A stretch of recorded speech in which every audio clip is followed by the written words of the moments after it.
Bonjour. Donc avant de commencer, je vais remercier Estelle, notre RH, qui m'a fait cette magnifique œuvre d'art, qui est l'une des dernières personnes à travailler sous Paint, je pense. Donc je vais commencer la présentation par me présenter. Donc je m'appelle Arnaud Langlade, je suis développeur PHP, je travaille pour la société Akeneo. Akeneo, c'est un éditeur logiciel basé sur Nantes qui édite un PIM. Donc en gros, c'est une application qui va permettre à d'autres entreprises de pouvoir facilement enrichir le contenu de leur catalogue produit et de plus passer justement par de gros fichiers Excel. À côté de ça, j'ai aussi travaillé sur le projet open source Silus, qui est un framework e-commerce, et un projet qui me tient à cœur aussi. Le point commun de ces deux projets, en plus d'être open source, c'est qu'ils sont développés avec Symfony. Donc aujourd'hui, on va pas parler de ça, mais je vais vous raconter l'histoire d'Estelle. Estelle, c'est notre RH, et pour faciliter son travail au quotidien, elle a une petite base de données d'employés, mais dans un gros fichier Excel. Ce qui est un peu un comble pour une société qui veut justement permettre à d'autres sociétés de ne pas passer par cet outil pour travailler. Donc ça va nous permettre de pouvoir parler des modèles anémiques et des modèles riches. Donc un modèle anémique, c'est un modèle qui va embarquer sa structure de données et il va déléguer toute la logique à des services tiers. Contrairement à un modèle riche qui, lui, va embarquer sa structure de données, mais toute la logique au sein de l'objet. Donc ce qu'on peut lire sur le net, c'est que des personnes ont tendance à associer les modèles anémiques à SRP, parce qu'ils s'occupent seulement de faire une chose qui est de gérer les données, il va déléguer tout le reste à des services. Et d'autres rappelleront que les modèles riches correspondent un peu à la programmation orientée objet, où un objet veut embarquer ses données, son état, et en même temps toute sa logique. Les documentations de nos frameworks ont quand même tendance à nous orienter vers l'utilisation de modèles anémiques. Donc tout au long de la présentation, on va déjà rappeler ce qu'on a l'habitude de faire avec les modèles anémiques et on va voir comment on peut utiliser un modèle riche dans le cadre d'une application Symfony. Donc notre petit terrain de jeu aujourd'hui, comme vous l'avez compris, côté métier, ça va être les ressources humaines. Et là, on va se concentrer seulement sur la gestion d'un employé, parce que le domaine est assez vaste et on ne va pas pouvoir l'aborder entièrement. Côté problématique technique, on va travailler avec Symfony 2 et Doctrine pour gérer toutes les problématiques de persistance de données.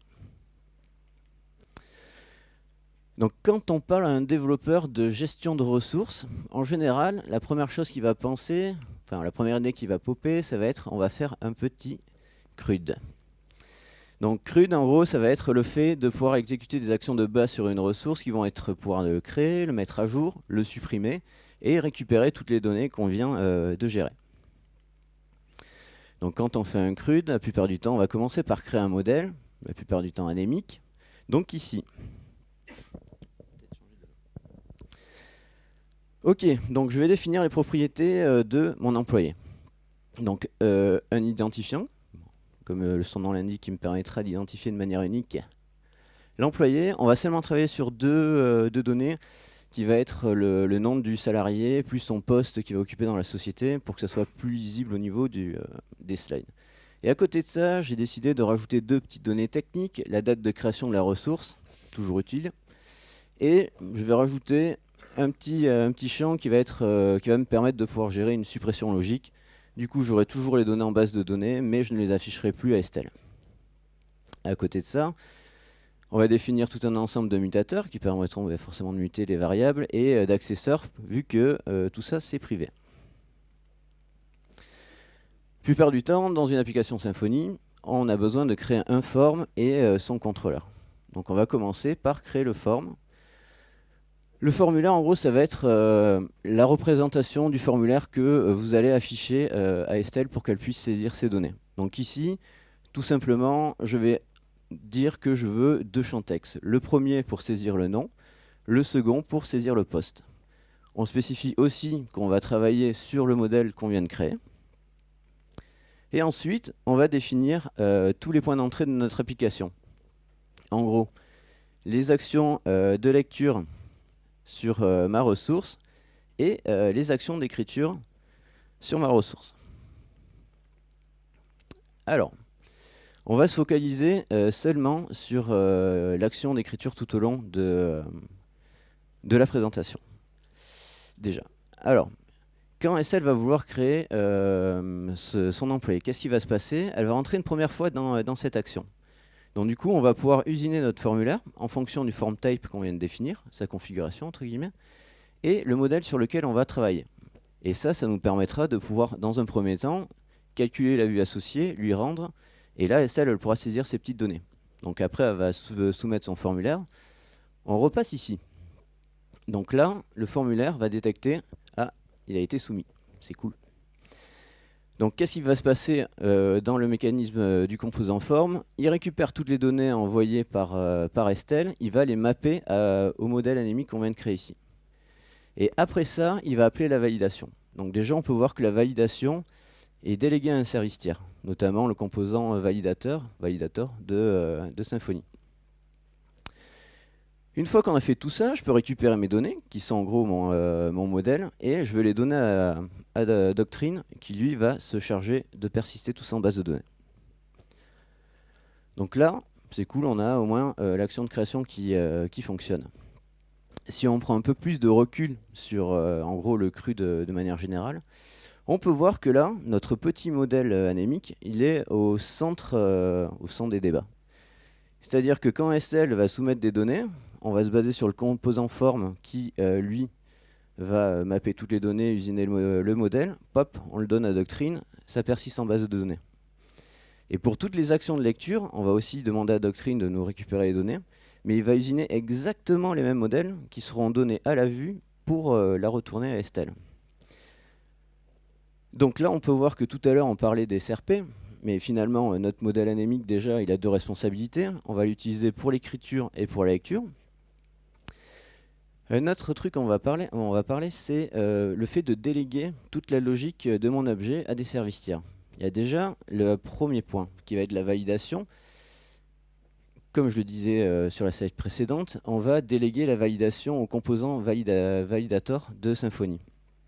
Mais si on n'utilise pas le composant form, par exemple, ça veut dire que je vais créer mon objet à la main, lui c'était toutes les données, et si j'oublie d'appeler la validation sur mon objet, du coup je peux potentiellement créer un objet dans un état totalement incohérent.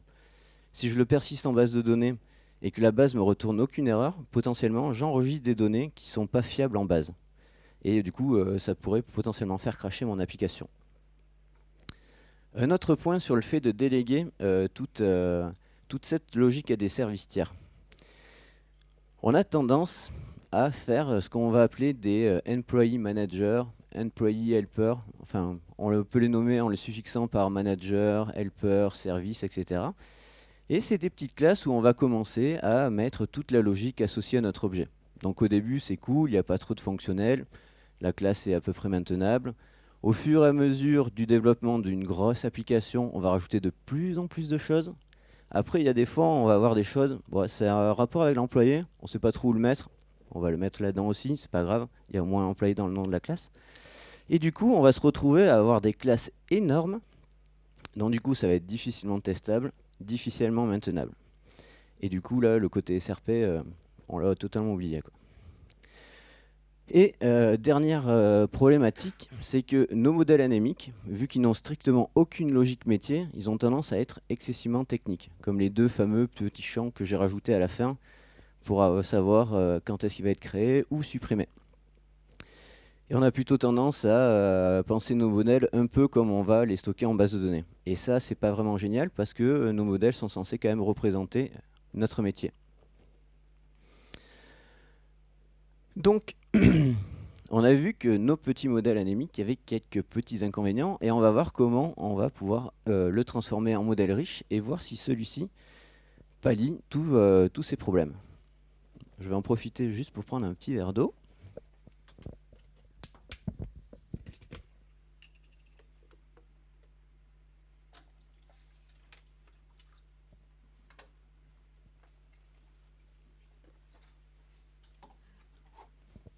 C'est reparti.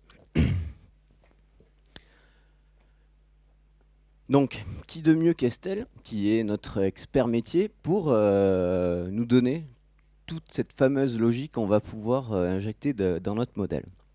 Donc du coup, je vais me rapprocher d'Estelle et je vais lui demander qu'elle me raconte ce qui se passe au cours de la carrière d'un employé. Donc en gros, Estelle trouve un employé, enfin une personne qui correspond à un poste dans l'entreprise. C'est cool. Elle va remplir la petite fiche associée pour que, en gros, elle récupère toutes les petites données et qu'elle puisse gérer son boulot. Et ça va lui permettre de gérer la carrière de l'employé dans la société. Donc elle va me dire que potentiellement, s'il fait bien son boulot, il va être promu. Il peut être promu une ou plusieurs fois, ça dépend. Qu'au bout d'un moment, quand il aura fait ses 40 et quelques années, il pourra partir à la retraite. Enfin, si on en aura une. Et si ça se passe mal pour lui, eh ben, au final, il peut être licencié. Bon, il y a d'autres étapes dans la vie d'un salarié, mais on va rester quand même assez simple. Ça reste une présentation. Donc, toutes ces notions métiers qu'Estelle vient de nous exprimer, on va les faire entrer dans notre modèle. En gros, je veux que mon employé, je puisse l'embaucher, le promouvoir, le licencier et le faire partir à la retraite. Donc, on va garder toujours nos petites propriétés, mais on va retravailler nos petites propriétés techniques. Donc déjà, ce qu'Estelle nous a dit, c'est qu'on ne crée pas un employé, mais on l'embauche à une date précise. Donc du coup, on va apporter un peu plus une valeur métier à notre created at, et on va plutôt l'appeler la date à laquelle on va embaucher cette ressource. Et tout à l'heure, je parlais de suppression logique, et Estelle, quand on nous a exprimé le métier, elle nous a dit qu'il y avait deux possibilités. Pour un employé pouvait partir parce qu'il était licencié, donc il partait de la société, enfin il n'avait pas trop le choix. Et il pouvait aussi partir de la société parce qu'il partait à la retraite. Donc du coup, le fameux deleted at, on va le transformer en deux dates qui nous permettront de stocker la date à laquelle il a été potentiellement licencié ou il est parti à la retraite. Maintenant, on va s'occuper quand même de remplir les petites méthodes de notre modèle. Donc, on peut voir déjà qu'ici, j'ai déclaré le constructeur en tant que privé. Parce qu'en gros, je vais utiliser ce qu'on appelle des constructeurs nommés. Ici, j'ai mon constructeur qui est une méthode statique, qui est la méthode hire, et qui va en gros correspondre à quelque chose de métier. C'est le fait que pour usiner un objet, je ne vais pas le créer, mais je vais employer cet employé.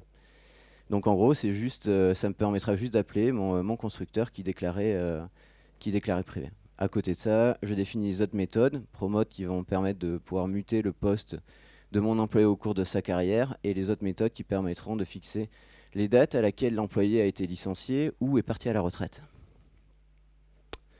Autre chose intéressante, c'est que je vais pouvoir injecter toutes les règles de validation dans mon objet. Akineo, en fait, a été créé le 1er janvier 2013. Donc, je ne pourrai strictement jamais usiner un objet avec une date, la fameuse date d'embauche, antérieure à cette date-là.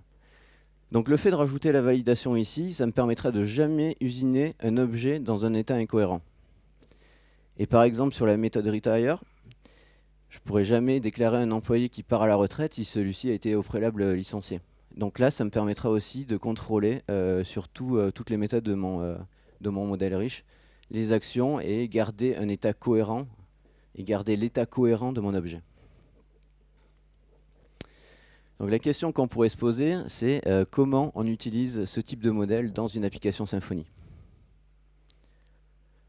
Donc le premier problème qui va se poser, c'est la manière dont on utilise nos fameux repositories doctrines.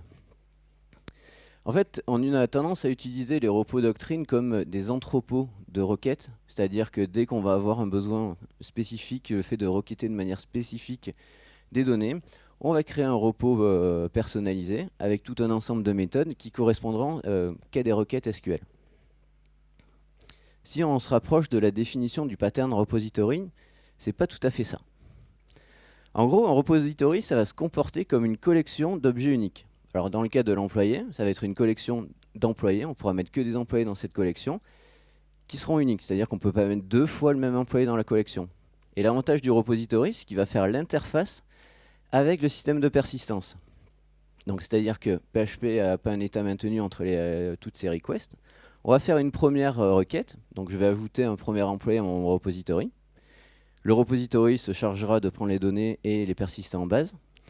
Seconde requête, je vais vouloir récupérer ce même employé, donc du coup le repository se chargera d'aller charger les données en base, musiner mon objet avec les données CT et me le retourner. L'avantage aussi de ça, c'est que si sur une même requête, je veux récupérer 2 fois le même objet, en gros, le repository sera capable de me le retourner s'il a été déjà chargé en mémoire. Et il ne va pas à chaque fois taper dans la base pour récupérer les objets. Donc ça, c'est plutôt cool. Donc comment on peut faire ça avec Doctrine, vu que ce n'est pas forcément écrit dans la doc. Donc déjà, on va définir une classe qui va me permettre de manipuler une collection d'objets. Donc une méthode get qui permet, en fonction d'un identifiant, de récupérer l'objet.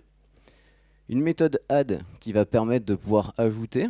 Et une méthode remove qui va permettre de pouvoir supprimer. Des fois, on peut trouver des méthodes all qui vont retourner tous les objets.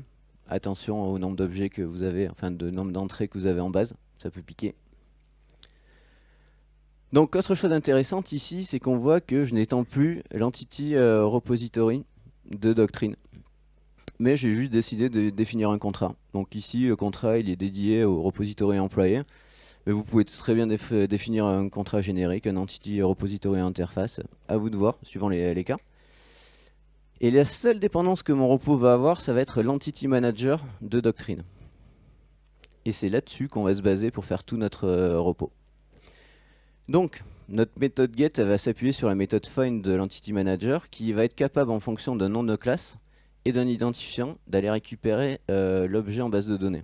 En gros, on définit nos fichiers de mapping où on va avoir pour tel objet, c'est telle table dans la base de données, telle propriété, ça va être telle colonne dans la base de données. Et grâce à cette magie, on est capable, Doctrine est capable de nous retourner un employé, et nous on le retournera.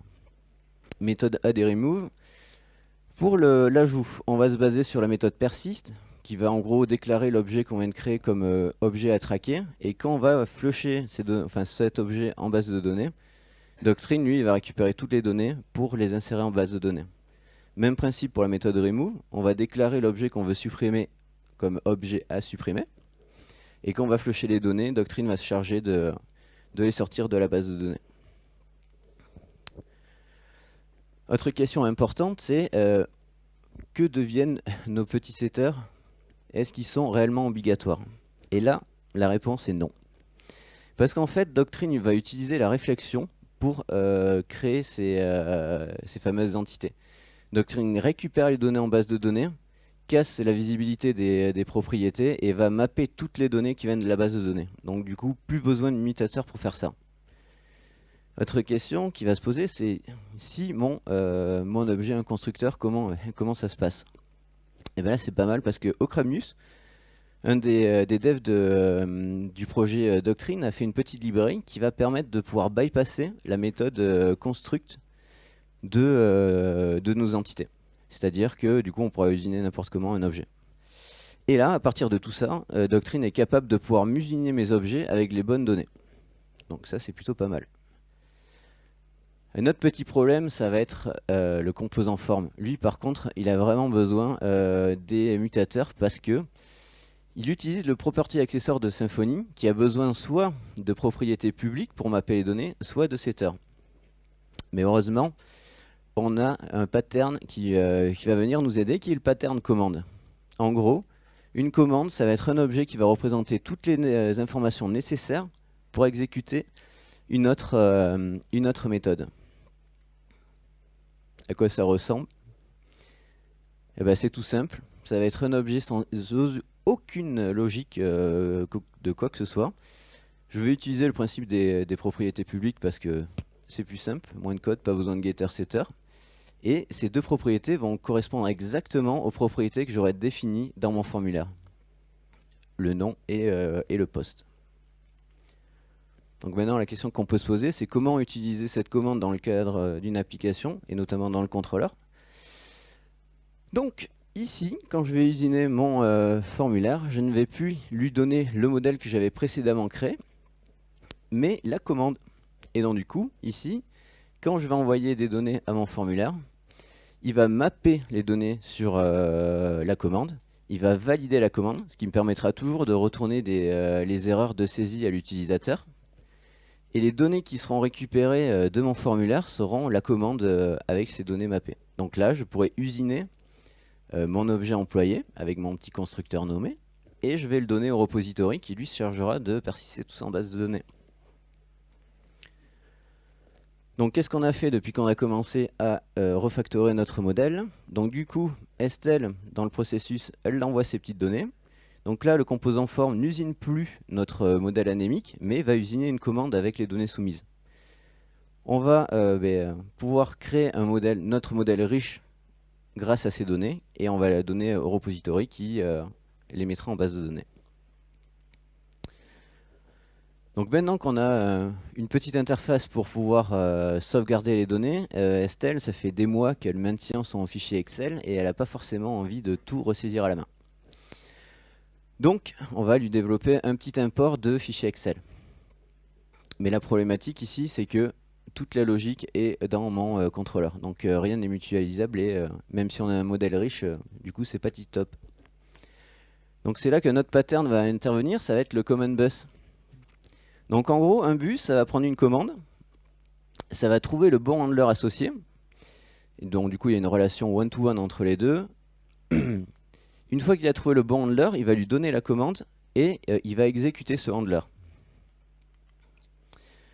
Donc on va voir ce qui va se passer maintenant dans notre petit contrôleur.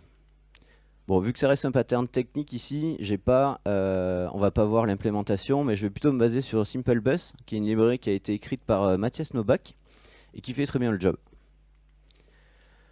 Donc ici, on est toujours dans la même méthode. Donc j'ai viré toute la logique liée à la sauvegarde de mon employé. J'ai toujours ma commande qui est créée à partir des données soumises par l'utilisateur. J'ai mon command bus que je peux récupérer à partir du conteneur de Symfony. Et là, je vais lui dire, tu prends en charge la commande que je viens de créer. Donc maintenant, qu'est-ce qui se passe au niveau du handler? En gros, la librairie veut que par défaut, on ait une méthode qui s'appelle handle sur la classe, où je crois que ça peut être aussi configuré, mais dans le cas de l'exemple, ça sera cette méthode qui sera appelée. Donc forcément, en paramètre, elle va avoir la commande qu'elle va prendre en charge. Et ça va me permettre de pouvoir mutualiser en gros la logique qui va usiner un employé en fonction de la commande et l'ajouter au repository. Donc, petit récapitulatif, c'est que comparé à tout à l'heure, ce qu'on a fait, c'est qu'on a créé une commande, donc ça c'est bien. L'avantage, c'est que là, au début, on l'a créé avec le petit formulaire et via les données que SL avait soumises. Mais on peut très bien maintenant créer tout un tas de commandes à partir d'un script qui va lire le fichier et usiner à la volée tout un tas de commandes qui donnera au bus. Et du coup, lui, le bus, il va se charger de prendre en charge la commande, de trouver le bon handler, peu importe d'où a été usinée la commande. Le handler, lui, va mutualiser toute la logique associée à l'action. On va créer le modèle et le persister. Donc, Estelle n'est toujours pas devenue développeur, même si ça fait un petit moment qu'elle travaille avec eux. Donc, elle va pas forcément utiliser PHP pour aller lire toutes ces petites données en base. Donc, on va lui développer une petite interface, un petit listing, pour qu'elle puisse récupérer tout ça. Et jusqu'à maintenant, elle n'a toujours pas parlé des getters, nos fameux getters qui permettaient de récupérer l'information sur notre modèle. Et la question qu'on pourrait se poser, c'est est-ce qu'on est vraiment obligé d'avoir des getters sur nos entités? Mais la réponse c'est pas nécessairement. Dans certains cas, on peut s'en passer. Et ça, c'est grâce à un autre pattern qui est le DTO. C'est le Data Transfer Object. Donc en gros, un DTO, ça va être un objet qui va encapsuler de la donnée pour la faire transiter d'un sous-système à un autre. Et ce qui est pas mal avec Doctrine, surtout depuis la version 2.4, c'est qu'on a l'opérateur new qui va nous permettre d'usiner très très facilement des DTO. Bon, c'est pas la seule manière d'usiner un DTO, mais en tout cas, c'est celle qu'on verra ici parce qu'elle est très très simple. Bon, il va falloir qu'on commence par forcément créer notre DTO. Donc notre DTO, il va avoir des propriétés, donc le nom et le poste, parce que ça, je veux l'afficher à Estelle. Il va avoir aussi l'idée, parce que je vais par exemple me servir de cette donnée pour créer le lien qui va aller du listing à la page détail. Et après, je vais avoir besoin de définir un constructeur pour pouvoir en gros citer toutes ces valeurs. Donc le constructeur, les paramètres du constructeur vont correspondre à tous les champs que je vais sélectionner de ma base. Et vu que mes propriétés sont publiques, je vais définir des accesseurs. Donc un DTO n'a strictement aucune logique. C'est juste un objet qui va faire transiter de la donnée de système en système ou de couche en couche. Donc, maintenant qu'on a un repos qui est quand même bien, qui respecte la définition théorique du repos, on ne va pas s'amuser à rajouter tout un tas de méthodes et tout un tas de trucs dedans. On va le laisser tranquille. Et là, j'ai décidé de faire un service dédié à la restitution des données employées, Employee Searcher, avec une méthode findAll en gros qui va s'occuper de récupérer tous les employés en base. Sans pagination, tout ça. Bon, on est d'accord, c'est pas tip top, mais pareil, c'est toujours pour la présentation. Donc, cette méthode, en gros, elle va se baser, déjà la classe va se baser sur l'entity manager. Qu'est-ce qu'elle va faire? Elle va demander, crée-moi un petit query builder. À partir de là, on va pouvoir créer une requête à l'ancienne comme avant. Mais la petite subtilité, c'est que ici, je vais sélectionner mon DTO. En gros, je vais faire un select du new, le full qualified name de mon DTO. Et là, c'est tous les champs de la base que je vais sélectionner. Donc à partir du moment où je vais exécuter cette requête, et bien, ce service-là, cette méthode, va me retourner une collection de DTO. Et ça va me permettre de pouvoir, du coup, là, passer ça à la vue et qu'elle soit computée. Et, on retourne ça à Estelle, elle est contente, elle peut enfin voir ses petites données. Donc, si on récapitule ce qu'on a fait depuis qu'on a entamé le refactoring de notre modèle anémique, donc on part toujours d'Estelle. Estelle, elle remplit son petit formulaire, du coup elle le soumet, et ça va nous permettre de pouvoir créer une commande. Cette commande représente l'intention de l'utilisateur. Cette commande va être traitée par le bus, qui lui va se charger de trouver le handler, qui est en gros la classe qui va mutualiser toute la logique dédiée à la commande. Et du coup, comme je le disais tout à l'heure, peu importe d'où elle vient et comment elle a été créée, c'est pris en charge. Et ça, de manière basique, sur la sauvegarde des données non employées, ça me permettra de mutualiser la logique de création du modèle et de persistance des données. Et là, côté lecture, du coup, on va créer notre petit DTO, qui est aussi appelé un read model, et qui va nous permettre de pouvoir faire transiter la donnée de layer en layer, pour la donner à la vue, et la computer, et la retourner à Estelle. Donc là, ce qu'on peut voir, c'est que déjà, il y a une grosse séparation entre les deux chemins, et on n'a plus nos fameux petits modèles là, en plein milieu. Donc on a un modèle dédié à l'écriture, et un read model qui n'a strictement aucune logique métier, qui ressemble fortement à un modèle anémique, qui nous sert pour la lecture. Donc, je me suis basé sur 3 choses pour faire ce talk. Ça va être déjà une mécompréhension de nos outils en général, et notamment de doctrine. Par exemple, moi, pendant des années, j'ai cru que les setters étaient réellement obligatoires, quoi. Et en fait, pas du tout, quoi. C'est des fois, on a des petites idées où on pense des choses en fonction de ce qu'on voit, qu'on les déduit, qui sont pas forcément fausses et qui restent pendant des années dans nos esprits jusqu'au moment où on se dit, je vais peut-être regarder comment ça fonctionne. Et donc du coup, il faut faire attention à ça, les petites idées qu'on se met dans la tête alors qu'on n'a pas forcément lu la doc. Je me suis basé sur une autre chose qui est le Domain Driven Design. Alors je me suis basé sur une toute petite partie qui est le langage omniprésent. En gros, le langage omniprésent, ça va permettre à vos équipes de mieux communiquer. Parce que une équipe va être composée en gros, l'expert du domaine, ici Estelle, celle qui connaît le métier, de développeurs, potentiellement, si c'est un énorme projet, il va y avoir un chef de produit ou des gens qui vont, des chefs de projet. Et le but de définir ce langage, ça va être que tout le monde parle de la même chose. C'est comme ici on parle français, en gros on se comprend tous parce qu'on comprend tous le français. Et là ça va être la même chose mais point de vue métier. On va définir tout un tas de notions métiers, un dictionnaire de mots qui seront utilisés, qui représenteront des vraies choses métiers. Et du coup ça permettra à ces différentes parties dans l'équipe de ne pas avoir à traduire des choses.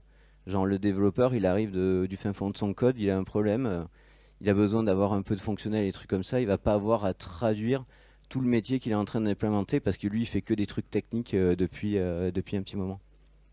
Donc ça c'est pas mal. Je me suis aussi basé sur CQRS, qui est le Command Query Responsibility Segregation, qui est exactement le petit schéma que je vous ai montré tout à l'heure. En gros, on va séparer la responsabilité d'écriture et la responsabilité de lecture.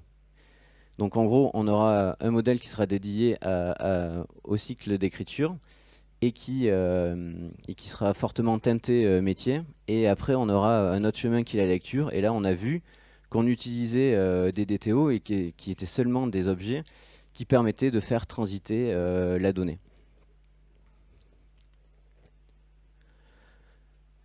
Donc, là maintenant, la question qui tue, c'est est-ce que le modèle riche, c'est la meilleure solution est-ce qu'il faut directement, dès demain, tout refactorer pour passer là-dessus?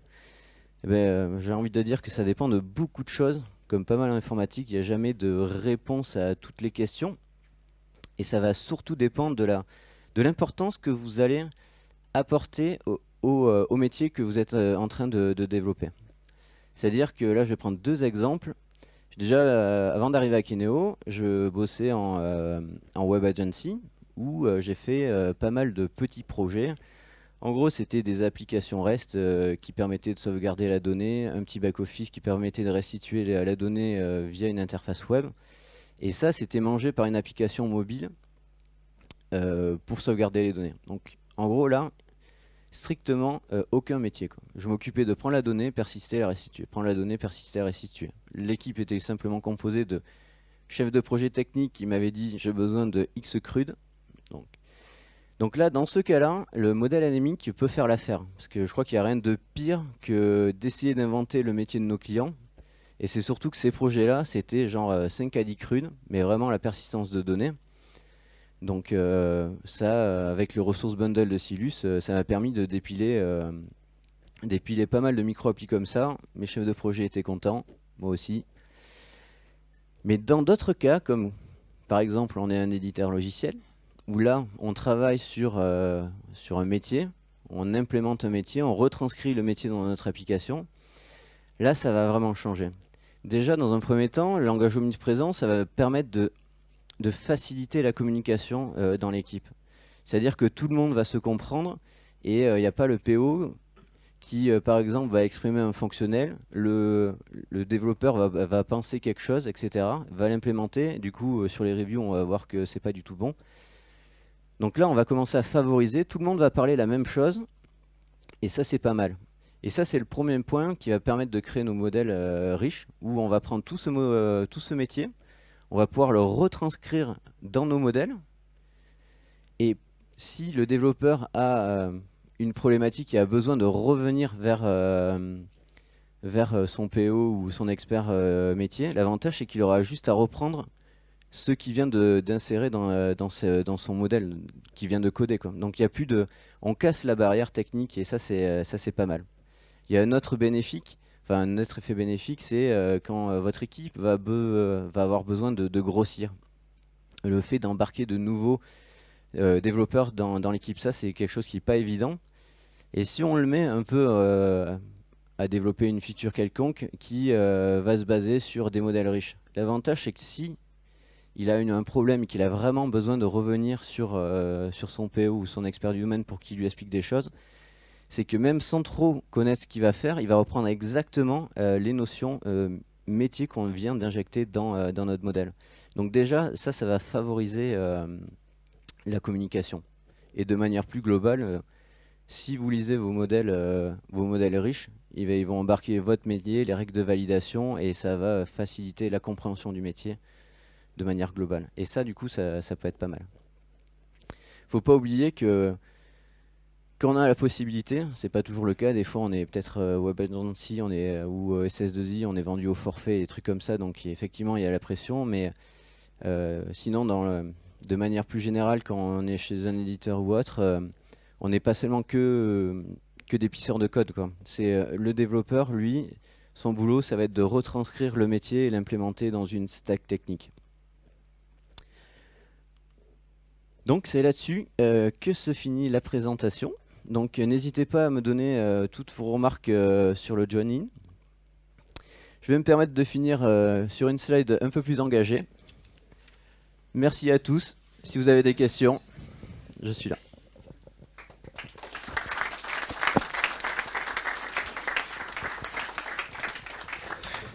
Eh ben, levez la main et puis je vous tends le micro. On commence déjà. Merci. Est-ce que tu peux nous en dire plus sur les namespaces que tu as utilisés? Ah.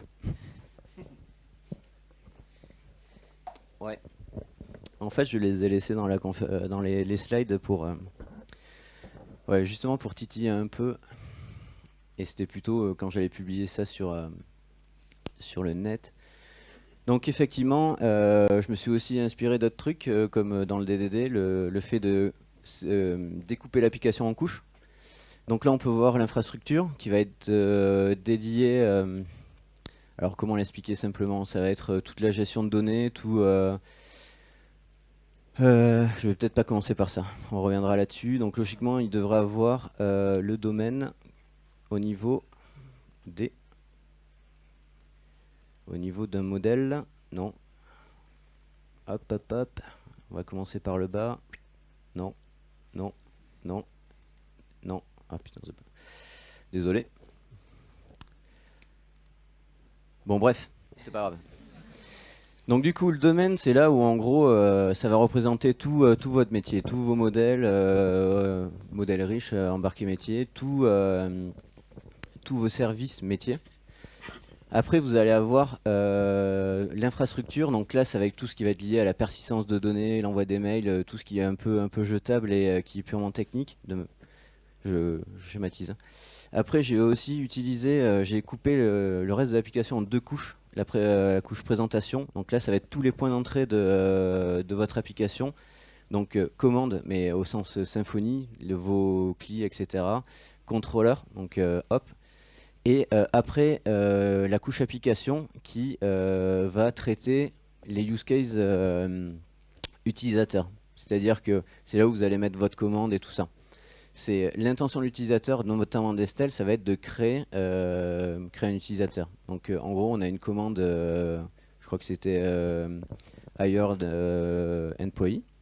Donc ça c'est dans la couche application, ça représente l'intention de l'application, de l'utilisateur, qui va vouloir en gros usiner, enfin, pas elle, mais l'application, un objet du domaine qui représente vraiment le métier et qui s'appuiera sur l'infrastructure pour persister tout ça. D'autres questions? Bonjour, merci pour la conf. Moi j'ai une question, c'est au niveau de la maintenabilité. Du coup, tu représentes ton employé à 3 endroits, dans les commandes, dans l'entité et dans le read model. Ça peut pas poser des soucis au bout d'un moment de le faire évoluer, d'ajouter des infos? On le représente pas forcément, je pense, à 3 endroits, parce que la commande, c'est juste l'intention de l'utilisateur. Ça dépendra de...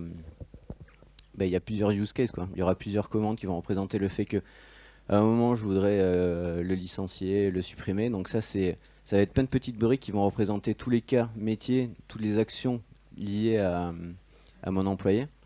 Après, le modèle en lui-même représente réellement l'employé. Et le DTO, en fait, c'est juste une classe un peu vide qui va permettre de faire transiter la donnée. Donc, il n'y a pas trop, c'est pas compliqué à maintenir le DTO et les commandes, parce que ça a très peu de valeur. Ça sert juste au final à faire transiter de l'info. Il faudra vraiment se concentrer sur ton modèle riche, qui là englobe tout le métier, quoi.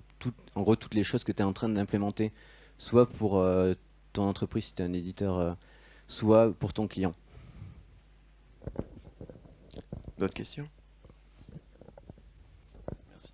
J'aurais deux petites questions si c'est possible. Ouais. Je sais pas, remarque. Ouais, non, mais c'est bon, c'est vraiment des petites questions. Donc, tu as expliqué comment se passer des setters, ce qui est très bien, mais uniquement, j'ai l'impression, pour la création d'objets. Pour l'édition d'objets, quelle préconisation tu ferais? Est-ce que par exemple un super setter genre edit sur l'objet modèle serait envisageable? Et deuxième question, c'est pourquoi avoir utilisé les propriétés publiques sur ton DTO de commande et pas par exemple sur ton view modèle, sur ton DTO d'affichage, où tu as utilisé des propriétés privées avec des getters.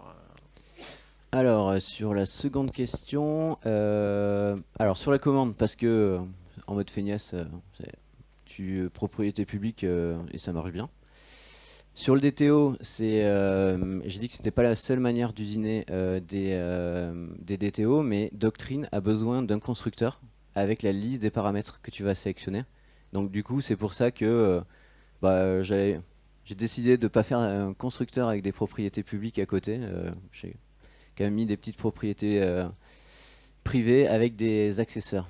Et après, la question, c'était la mise à jour. Effectivement, en fait, déjà, ça va être guidé par ce que ton expert du domaine te demande. Donc là, effectivement, là, j'ai limité à balle le domaine en bypassant ça. Mais effectivement, tu peux avoir une commande qui va être d'éditer des informations, mais potentiellement, ça va pas être toutes les informations. En gros, dans ce cas-là, c'est Estelle qui va dire potentiellement, je vais pouvoir rattraper le nom parce que je me suis planté ou quelques données. Donc du coup, effectivement, tu auras un nouveau point d'entrée qui permettront de corriger certaines données, quoi, mais qui ne correspondra pas à déjà des cas, enfin des use cases qui existent dans le workflow d'un employé. On a peut-être le temps pour une dernière question.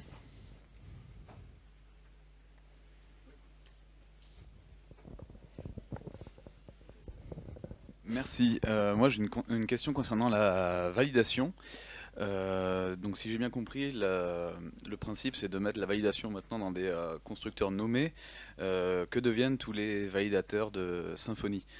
Je pense par exemple à la validation d'un email. Du coup, il faut faire ça dans un constructeur nommé ou on utilise toujours le validateur de Symfony pour ça, selon En toi? fait, la validation dans ton modèle va te garantir que tu usines ou que tu appelles une méthode de ton modèle et que ton objet va rester valide. Après, pour tout ce qui va être validation Symfony, en fait, tu valides la commande. Le fait de valider la commande, ça va utiliser le validateur de Symfony, tu vas redéfinir toutes tes commandes, etc. Et ça va te permettre de retourner toute l'information à l'utilisateur, lui dire qu'il a mal saisi enfin, potentiellement mal saisi des informations. À partir du moment où ça permettra en fait de considérer la commande comme source de données fiables. Parce qu'en gros, la commande, elle doit toujours avoir des données fiables au moment où on va s'en servir pour usiner notre modèle riche, qui lui est capable de s'auto-valider parce que peu importe d'où tu vas l'instancier ou appeler des méthodes, il faut que tu arrives à garantir qu'il reste dans un état cohérent.